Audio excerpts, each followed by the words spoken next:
السلام عليكم ورحمة الله.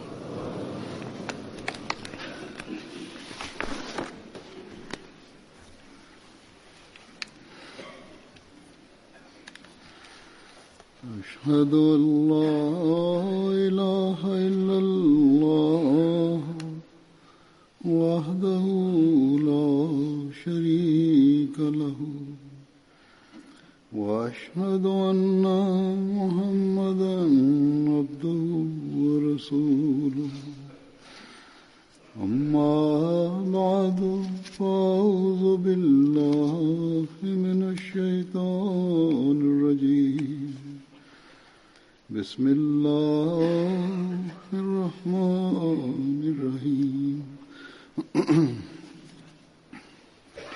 الحمد لله رب العالمين الرحمن الرحيم مالك يوم الدين إياك نعبد وإياك نستعين اهدنا الصراط المستقيم صراط الذين أنعمت عليهم غير المغضوب عليهم ولا الضالين. صلى الله عليه وسلم حضرة عكاشة بن محصن، وهو من كبار الصحابة، وحضر غزوة بدر على متن حصان فكسر سيفه، فأتاه النبي صلى الله عليه وسلم خشبة فصارت في يده كأنها سيف حديدي ماضٍ، فحارب به العدو إلى أن كتب الله النصر للمسلمين، ثم شارك عكاشة في كل الغزوات بهذا السيف نفسه، وقد بقي معه إلى أن لقى ربه، وكان اسمه العون.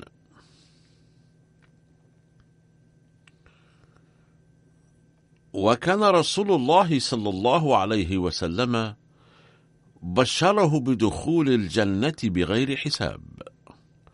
في غزوة بدر قال رسول الله صلى الله عليه وسلم لأصحابه: إن أكبر فرسان العرب معنا اليوم. فقال الصحابة: من يا رسول الله؟ قال: عكاشة بن محصن. وعن أبي هريرة رضي الله عنه قال: سمعت رسول الله صلى الله عليه وسلم يقول: يدخل الجنة من أمتي زمرة هم 70,000 تضيء وجوههم إضاءة القمر ليلة البدر. وقال أبو هريرة: فقام عكاشة ابن محصن الأسدي يرفع نمرة عليه، فقال: يا رسول الله، ادعو الله أن يجعلني منهم. قال صلى الله عليه وسلم: اللهم اجعله منهم.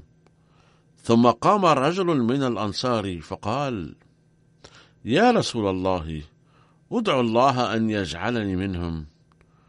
فقال صلى الله عليه وسلم: سبقك بها عكاشة.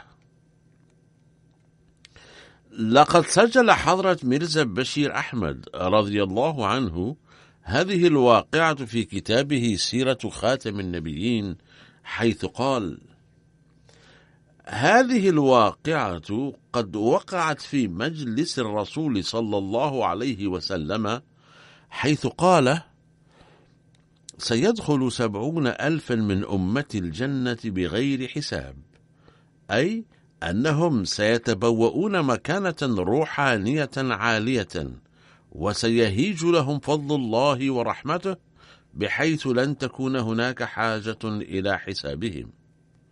وقال رسول الله صلى الله عليه وسلم: إن وجوه هؤلاء ستنير كما ينير البدر في كبد السماء في ليلته 14.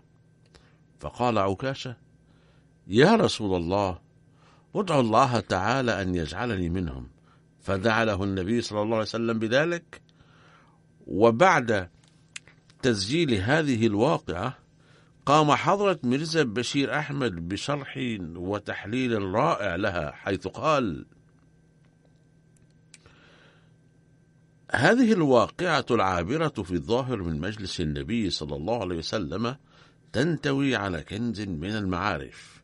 منها: أولا، أنها تدل على ما تفضل الله بها على أمة النبي صلى الله عليه وسلم من فضل ورحمة، كما تدل على كمال الفيوض الروحانية لرسول الله صلى الله عليه وسلم، حيث أخبر أن سيكون من أمته 70,000 سينجون من فزع الحساب يوم القيامة، لما يتمتعون به من مرتبة روحانية بفضل الله ورحمته. ويقال إن 70,000 إشارة إلى عدد كبير.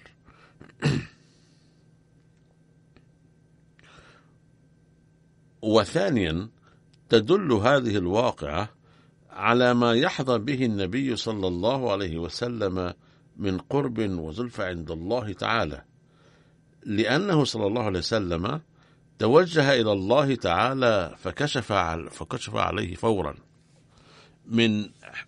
من خلال الكشف أو الإلقاء أن عكاشة من بين هؤلاء 70,000.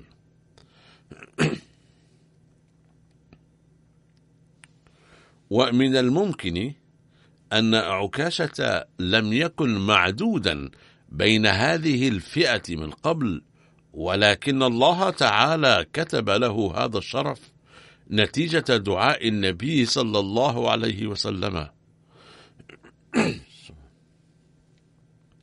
وثالثا، تدل هذه الواقعة على أن النبي صلى الله عليه وسلم كان شديد التأدب مع الله تعالى، وكان يريد من أمته أن يرفعوا مستوى مجاهداتهم، ذلك أنه لما رجاه شخص آخر أن يدعو له لم يجب طلبه، نظرا إلى عظمة المكانة الروحانية التي تتبوأها تلك الفئة الطاهرة. وهكذا لفت النبي صلى الله عليه وسلم أنظار المسلمين إلى ضرورة الترقي في التقوى والإيمان والعمل الصالح، مبينا لهم أنهم لو اهتموا بهذا الأمر لتبوأوا تلك المكانة العالية. ورابعا، إن هذه الواقعة تسلط مزيدا من الضوء على عظمة أخلاق النبي صلى الله عليه وسلم، إذ رفض طلب الصحابي الآخر بدون أن يكسر خاطره، إذ رفض طلبه بلباقة.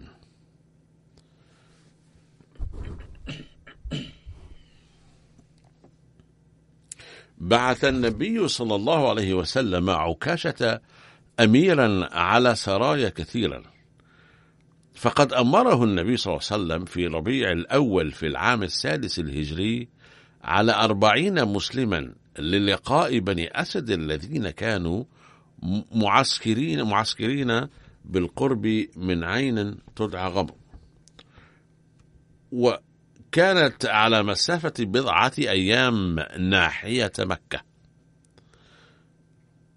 خرجت كتيبة عكاشة مسرعة واقتربت من بني أسد لتمنعهم من شرورهم، إلا أن المسلمين لما وصلوا هناك علموا أن خبرهم وصل بني أسد، فتفرقوا هنا وهناك، فرجع عكاشة وأصحابه إلى المدينة ولم يقع أي قتال، أي أنهم لم يسعوا لقتال العدو بدون داع. وفي ذلك رد على الذين يتهمون المسلمين بأنهم كانوا يحبون القتال وإراقة الدماء.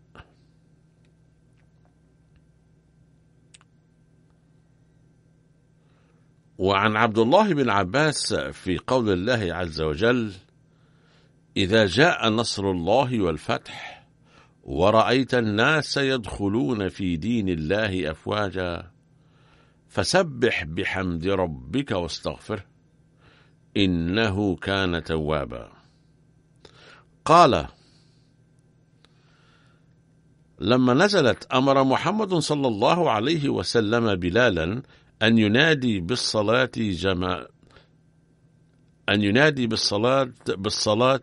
جامعة، وبعد الصلاة خطب خطبة بكت منها العيون، ثم قال: أيها الناس، أي نبي كنت لكم؟ فقالوا: جزاك الله من نبي خيرا،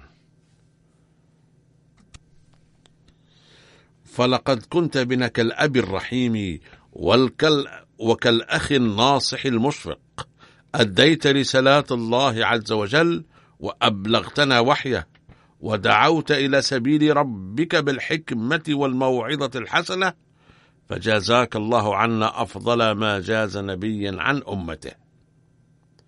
فقال لهم: معاشر المسلمين، أنا أنشدكم بالله وبحق عليكم، من كانت له قبلي مظلمة فليقم فليقتص مني.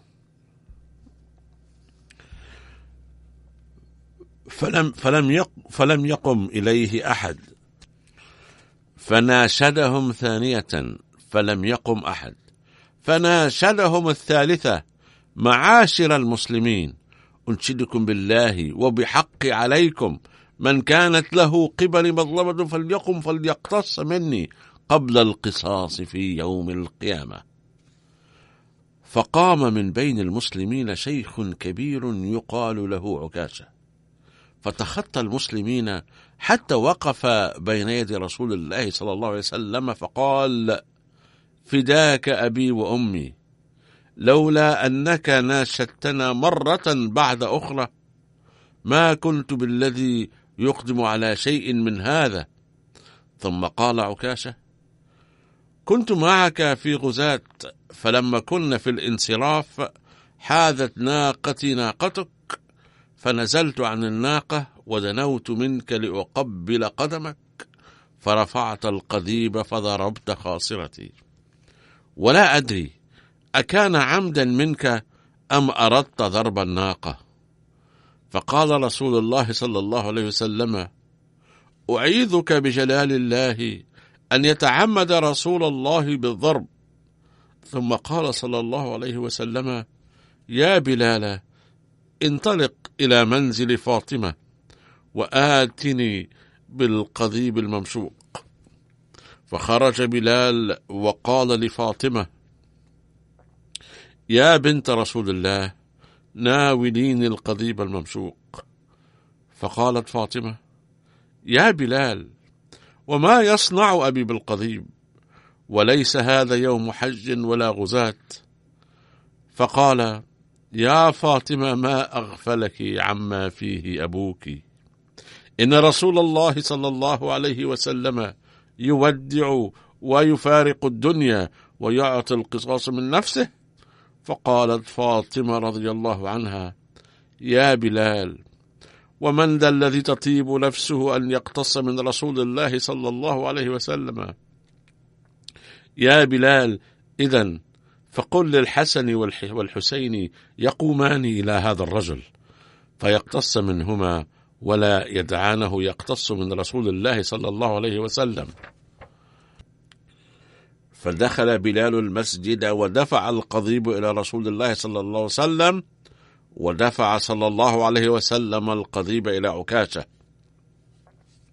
فلما نظر أبو بكر وعمر رضي الله عنهما إلى ذلك قاما فقالا: يا عكاشة، هذان نحن بين يديك، فاقتص منا ولا تقتص من رسول الله صلى الله عليه وسلم. فقال لهما النبي صلى الله عليه وسلم: امضي يا أبا بكر، وأنت يا عمر فامضي، فقد عرف الله مكانكما ومقامكما.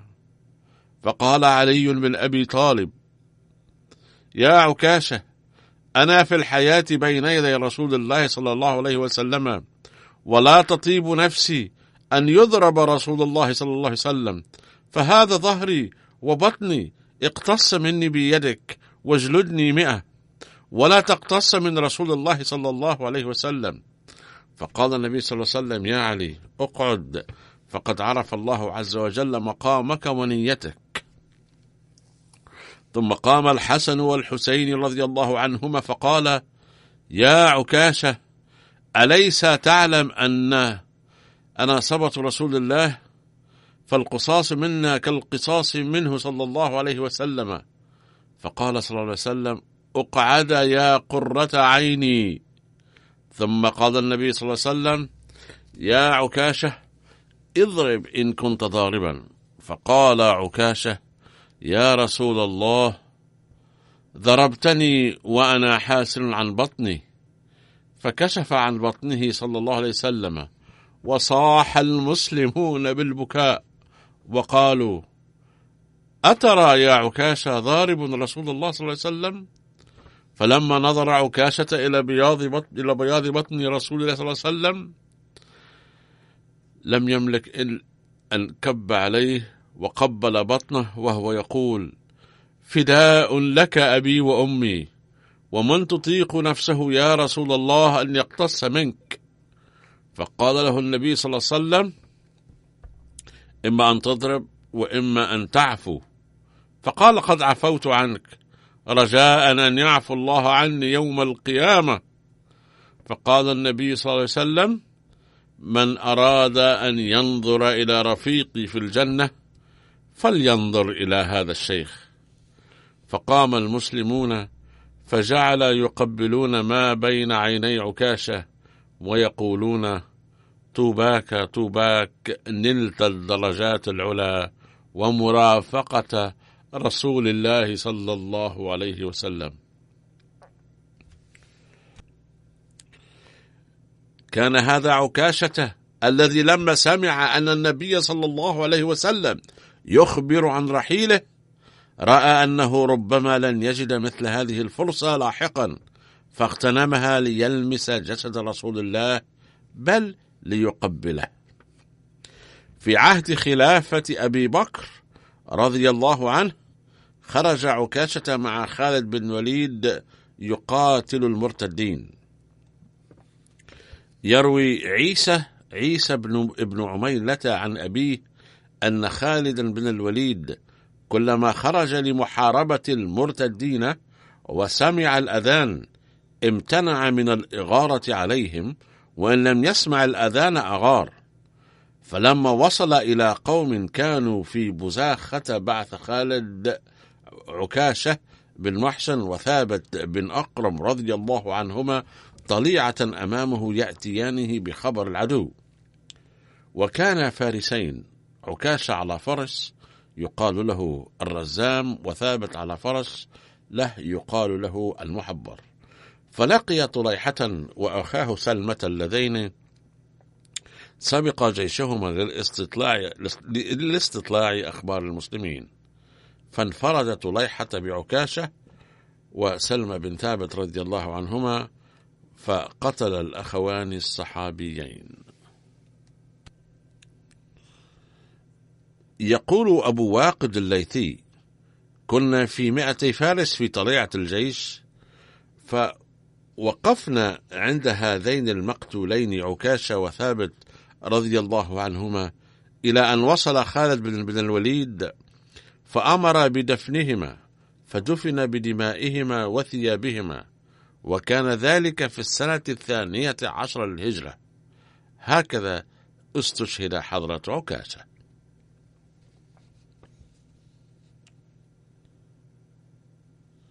وكان هناك صحابي آخر للنبي صلى الله عليه وسلم وهو خارج بن زيد، وكان من بني الأغر من الخزرج. كانت بنته حبيبة تزوجت من أبي بكر الصديق، وولدت منه أم كلثوم. لقد آخى رسول الله صلى الله عليه وسلم بين خارج بن زيد وبين أبي بكر رضي الله عنه. كان خارج زعيم القبيلة ويعد من كبار الصحابة، وقد بايع يوم العقبة، وقد أقام أبو بكر رضي الله عنه في بيت خارجة بن زيد بعد الهجرة إلى المدينة، وقد اشترك في غزوة أحد واستشهد فيها بعد أن قاتل بشجاعة وبسالة كبيرتين. أخذته الرماة يوم أحد فجرح 17 جرحا، فمر به صفوان بن أمية فعرفه فأجهز عليه ومثل به وقال: هذا ممن أغرى بأبي علي يوم بدر، يعني أباه أمية بن خلف. وقال: الآن شفيت نفسي حين قتلت الأماثل من أصحاب محمد، وقتل صفوان ابن قوقل خارج بن زيد وأوس بن أرقم. لقد دفن خارج بن زيد وسعد بن الربيع الذي كان ابن عمه في قبر واحد. وقد جاء في رواية: قال عباس بن عبادة يوم أحد بصوت عال: يا معشر المسلمين، الله ونبيكم، هذا الذي أصابكم بمعصية نبيكم فيوعدكم النصر فما صبرتم.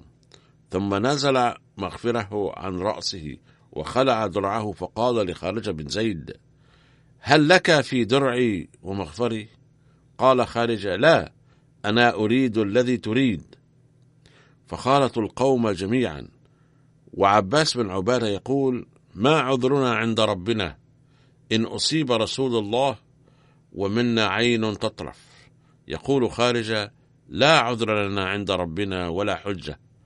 فأما عباس فقتله سفيان بن عبد شمس السلمي، وقد تلقى خارج بن زيد 17 جرحا من الرماح. مر مالك ابن الدخشم على خارج بن زيد يوم أحد وبه 13 جرح، فقال له مالك: أما علمت أن محمدا قد قتل؟ فقال خارجة: إن قتل رسول الله صلى الله عليه وسلم فإن الله حي لا يموت، فقد بلغ رسول الله صلى الله عليه وسلم رسالة ربه، فقاتل عن دينك. وكان لخارجة ولدان، أحدهما زيد بن خارجة الذي توفي في عهد خلافة عثمان رضي الله عنه، وكان من أولاده حبيبة بنت خارجة زوجة سيدنا أبي بكر رضي الله عنه. عندما توفي أبو بكر كانت زوجته حبيبة حاملا، وقال رضي الله عنه: أتوقع أنها سترزق بنتا، فأنجبت بنتا فعلا بفضل الله.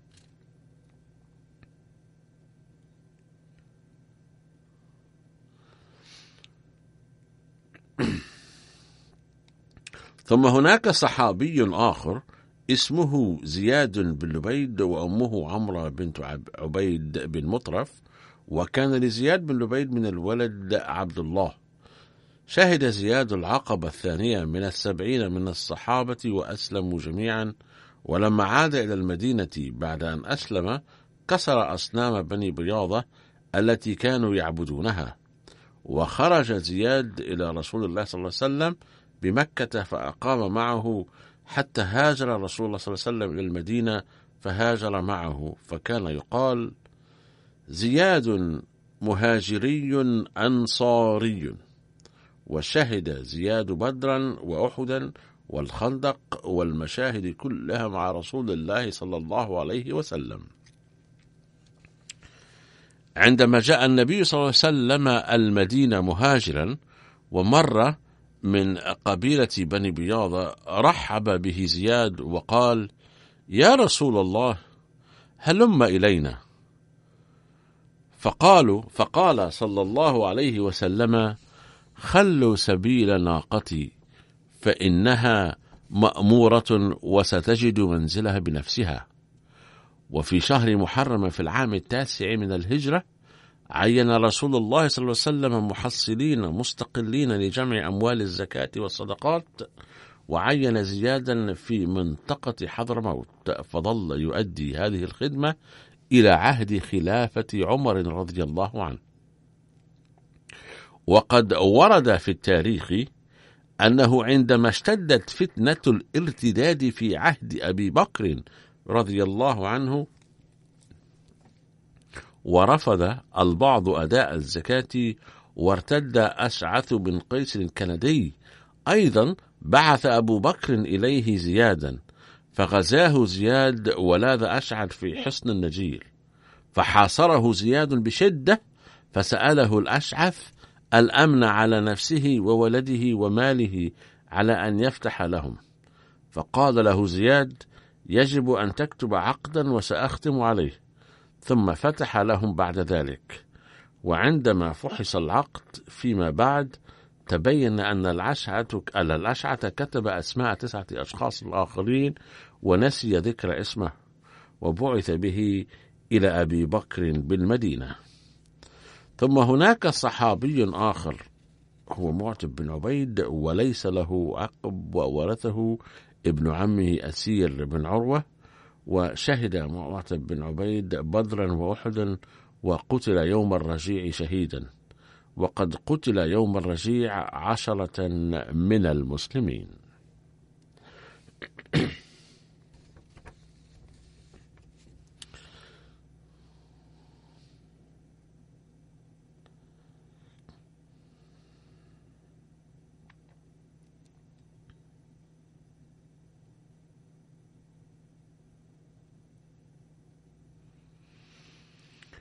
يقول حضرة ميرزا بشير أحمد رضي الله عنه عن هذا الحدث: هذه الأيام كانت خطيرة جدا على المسلمين، إذ كان النبي صلى الله عليه وسلم يتلقى أخبارا موحشة من كل جانب، ولكنه صلى الله عليه وسلم كان يواجه أكبر خطر من قريش مكة الذين أصابهم الحماس والتجاسر بسبب غزوة أحد.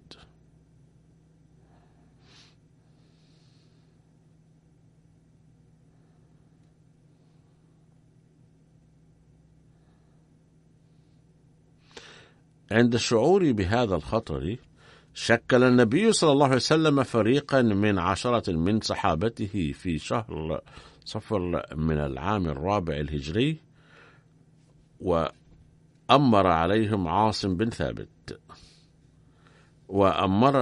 وأمرهم بأن يتوجهوا سرا إلى قرب مكة ويستطلعوا أوضاع قريش، ويخبروه أن أعمالهم وأنشطتهم وخططهم.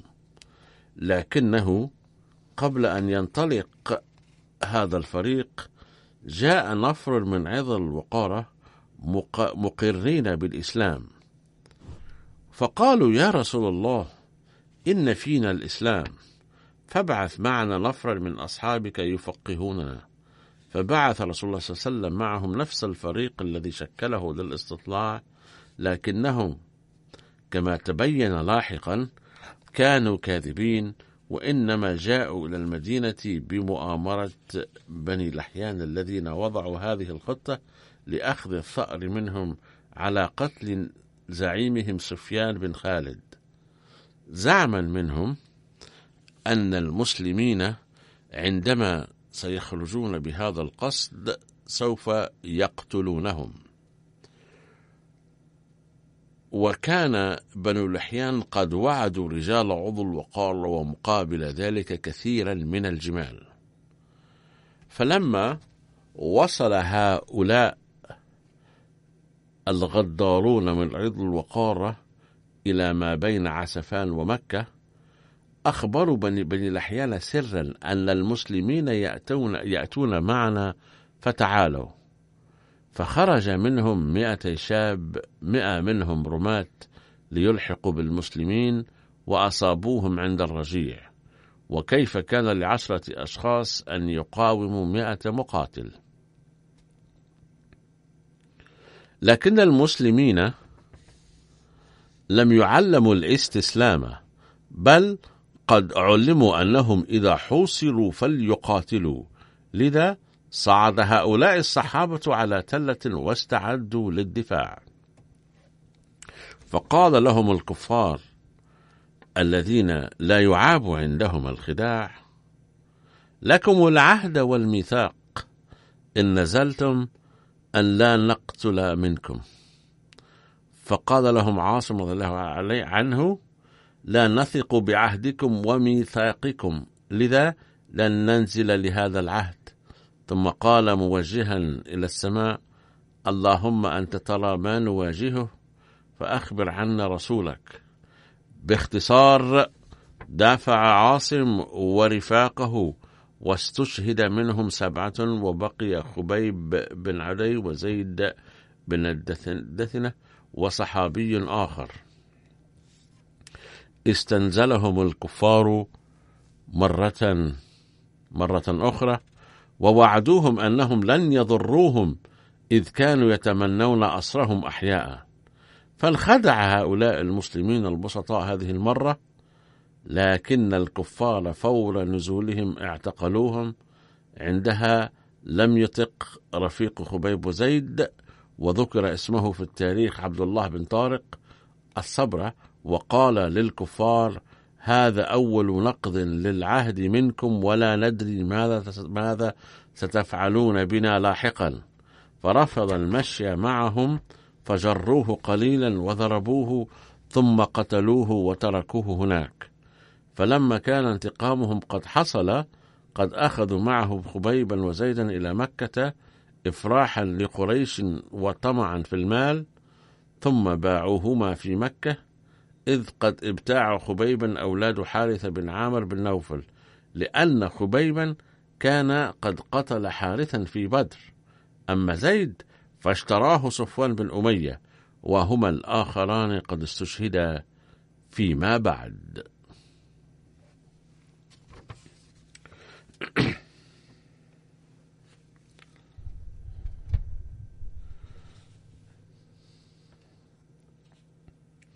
ثم من الصحابة الذين شهدوا بدر سيدنا خالد بن بكير، وكان سيدنا خالد مع إخوته الثلاثة، سيدنا عاقل وسيدنا عامر وسيدنا إياس رضي الله عنهم جميعا، هم أول من أسلموا معا في دار الأرقم. وكان رسول الله صلى الله عليه وسلم قد آخى بين سيدنا خالد بن بكير وسيدنا زيد بن الدثنة، وهو قد شهد بدرا وأحد، واستشهد في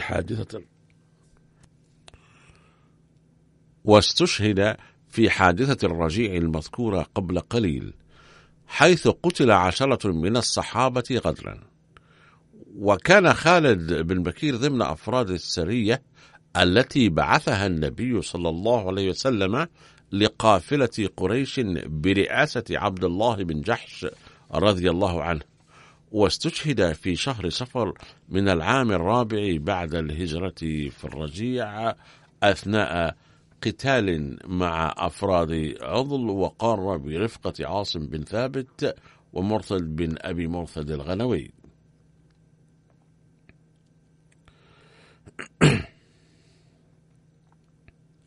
يقول ابن إسحاق: حين وصل أفراد عضل وقار مع هؤلاء الصحابة إلى الرجيع، وهو اسم نبع قبيلة هذيل وعلى حدود الحجاز، غدروا بالصحابة وأثاروا قبيلة هذيل ضد أولئك الصحابة.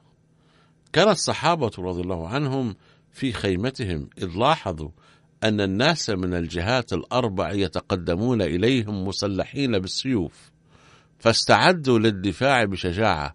فقال لهم الكفار: والله لن نقتلكم، وإنما نريد أن نعتقلكم ونبيعكم لأهل مكة.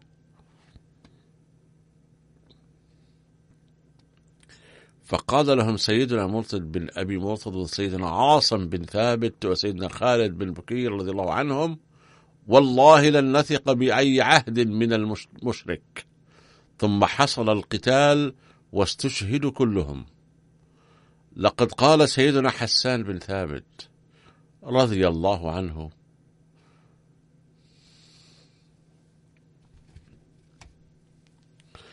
ألا ليتني فيها شهدت ابن طارق وزيدا وما تغني الأماني ومرثدا. قد دافعت عن حب خبيب وعاصم، وكان شفاء لو تداركت خالدا.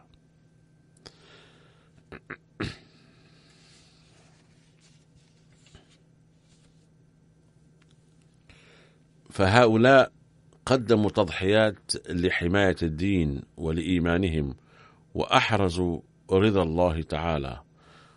قال المسيح الموعود عليه السلام في كتاب الله: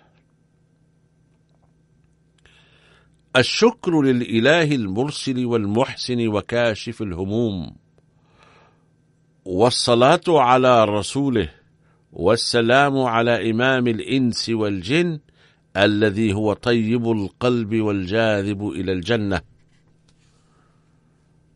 والسلام على أصحابه الذين ركضوا إلى ينبوع الإيمان كالظمآن، وتنوروا بكمالهم العلمي والعملي في ليالي ظلمات الضلال. ثم قال عليه السلام في موضع عن الصحابة: كانوا أسد ميادين النهار ورهبان الليالي ونجوم الدين. والمراد من كونهم رهبان الليالي هو أنهم كانوا يعبدون في الليالي وهم نجوم الدين، ويحالفهم رضا الله تعالى. وفقنا الله تعالى لتحسين حالتنا العلمية والعملية، ولرفع مستوى عبادات الليالي. آمين.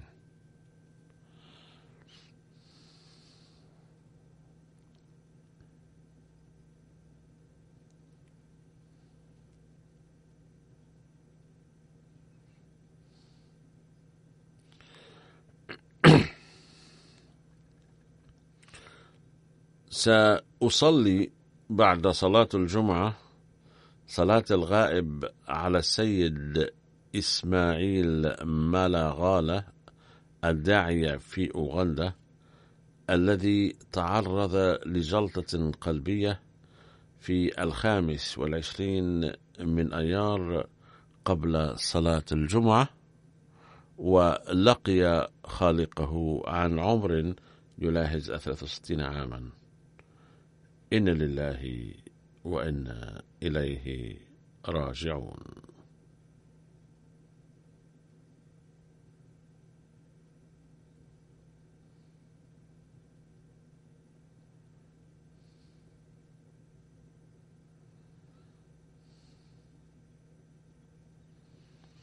ولد السيد إسماعيل مالاغالة سنة 1953 ميلادي في محافظة ماكونو في أوغندا، وكان أبواه مسيحيين، لذا كان السيد مالاغالة أيضا مسيحيا من الولادة.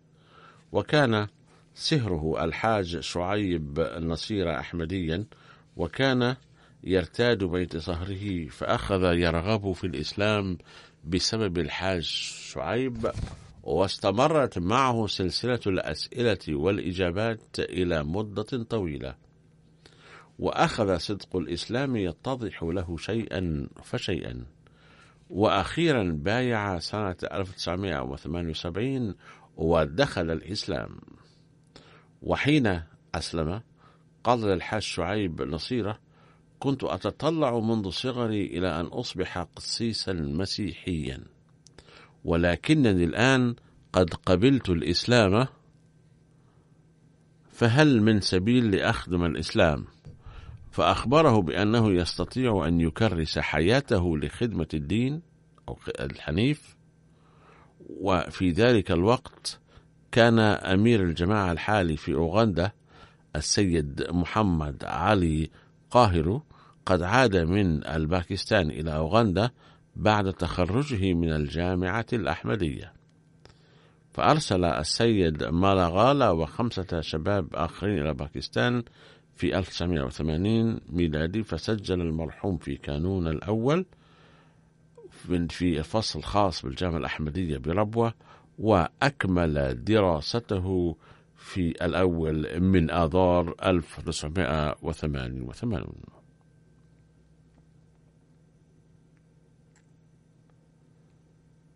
كان السيد مير محمود أحمد ناصر عميد الجامعة آنذاك في ملحوظاته عن الفترة الدراسية التي قضاها المرحوم في الجامعة: إنه طالب ضعيف في الدراسة، ولكنه ظل جد متعاونا ومطيعا ومتواضعا وعابدا.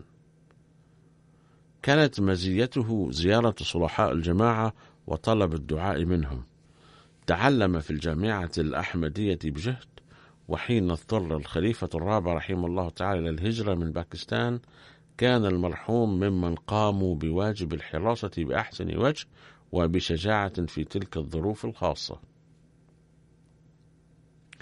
كتب عميد الجامعة الحالي السيد مبشر أياز عن المرحوم: كنا ندرس معا في الجامعة. كان المرحوم جد صالح وهادئ الطبع. كان من الطلاب الذين يشغفون بالعبادات، وكان يتميز بالطاعة. كنت نقيبا وقائدا، لذا تعاملت معه لمرات كثيرة فوجدته متواضعا ومطيعا. كان يحب لعب كرة القدم، وكان هو اللاعب الوحيد الذي يحب كل فريق أن يكون فيه.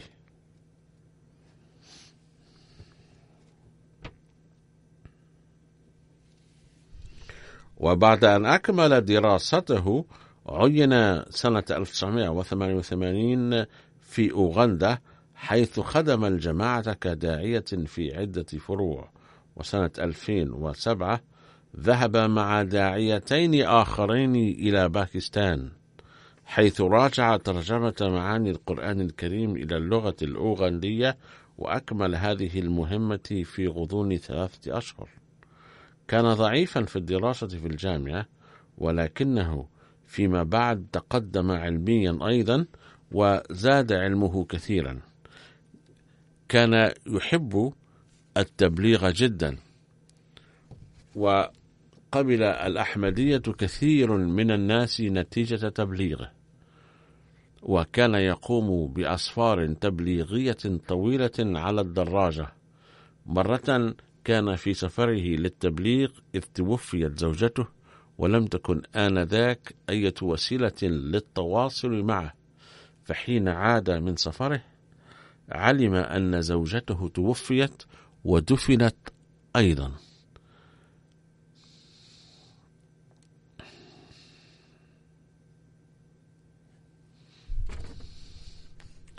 عاش حياة بسيطة منشغلا بخدمة الدين، وكان لين القلب ومواسيا وكريما، يهتم بالفقراء والمساكين، ومحبا جدا للخلافة. وكان يحسب ضروريا العمل بكل ما يأمر به الخليفة. رأيت أن للدعاة والواقفين حياتهم من الأفارقة علاقة خاصة بالخلافة.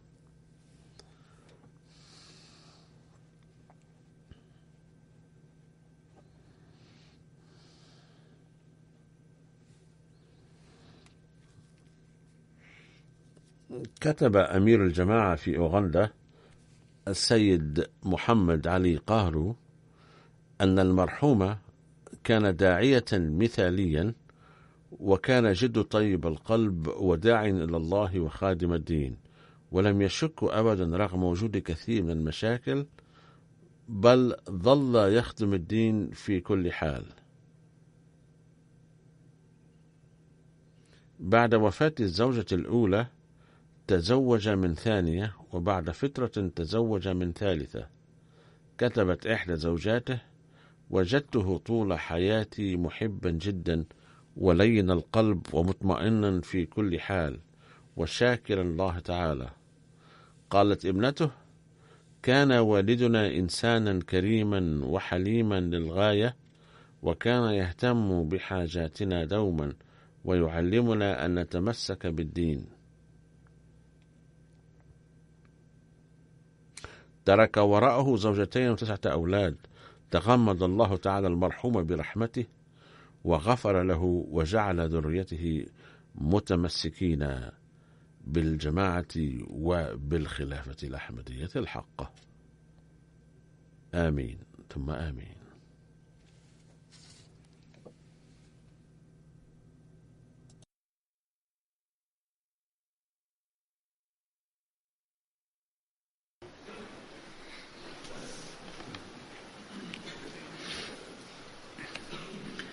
الحمد لله نحمده ونستعينه ونستغفره ونؤمن به ونتوكل عليه ونعوذ بالله من شرور أنفسنا ومن سيئات أعمالنا من يهده الله فلا مضل له ومن يضلل فلا هادي له ونشهد أن لا إله إلا الله ونشهد أن محمدا عبده ورسوله عباد الله رحمكم الله إن الله يأمر بالعدل والإحسان وإيتاء ذي القربى وينهى عن الفحشاء والمنكر والبغي يعظكم لعلكم تذكرون اذكروا الله يذكركم وادعوه يستجب لكم ولذكر الله أكبر.